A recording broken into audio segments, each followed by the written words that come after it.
বার্সেলোনার ইতিহাসের সেরা প্লেয়ার লিওনেল মেসি বেতন কমিয়ে হলেও থেকে যেতে চেয়েছিলেন তার প্রিয় ক্লাবে, কিন্তু সভাপতির জবাব ছিল মেসিকে নিয়ে তাদের কোনো প্ল্যান নেই। বাধ্য হয়ে ক্যাম্প নু ছাড়তে হয়েছিল তাকে। রিয়াল মাদ্রিদও যার ব্যতিক্রম নয়। রদ্রিগো, ভিনিসিয়াসদের সাথেও নেই ভালো সম্পর্ক। এরপর মার্কেটের নয়া টপিক, মার্ক টের স্টেগান বনাম বার্সেলোনা। তবে কি স্প্যানিশ জায়ান্টরা এভাবেই ট্রিট করেন তাদের তারকাদের সাথে?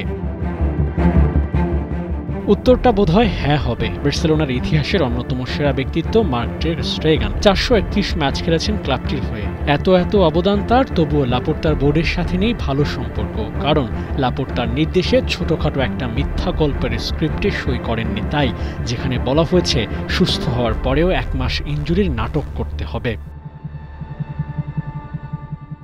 মূল ঘটনা শুরু হয় স্টেগানের ইনজুরি নিয়ে। ডাক্তারদের পরামর্শ অনুযায়ী 3 মাস মাঠের বাইরে থাকতে হবে তাকে। তাই বার্সেলোনা চাইছে স্টেগানে না থাকার কজ দেখিয়ে রিপ্লেস প্লেয়ার সাইন করানোর অনুমতি নিবে লা লিগার কাছ থেকে। কিন্তু কোনো প্লেয়ারের রিপ্লেস করতে হলে 4 মাস মাঠের বাইরে থাকার মেডিকেল রিপোর্ট জমা দিতে হবে লা লিগার কাছে। কিন্তু বার্সার কাছে তেমন কোনো এভিডেন্স নেই, কারণ ডাক্তাররা বলেছে 3 মাস ফুটবলের বাইরে থাকলে সুস্থ হয়ে উঠবেন স্টেগান।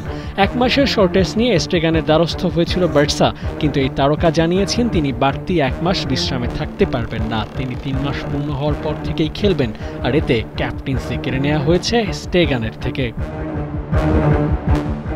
কারচুপিতে অংশ না নেওয়ায় বার্সার এমন ভয়ঙ্কর রূপ দেখতে হয়েছে স্টেগানকে, যা বার্সাকে নিয়ে বলা পুরনো সেই কথাকেই উস্কে দিয়েছে। কিংবদন্তিদের মূল্য দিতে জানে না বার্সেলোনা। মেসির পর দলীয় রাজনীতির শিকার হলেন মার্ক টের স্টেগান। রিয়াল মাদ্রিদের কনটেক্সট কিছুটা ভিন্ন হলেও দিন শেষে সম্পর্ক খারাপ করেছে এমন প্লেয়ারদের সাথে যাদের থেকে দিনের পর দিন সার্ভিস নিয়েছে ক্লাবটি। বেতন বাড়ানোর কম ঝক্কি ঝামেলা হয়নি ভিনিসিয়াসের সাথে। রদ্রিগোকে বিদায় করে দেওয়ার গুঞ্জনও শোনা যাচ্ছে।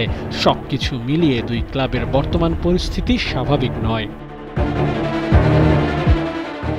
আবু নাঈম, ৭১।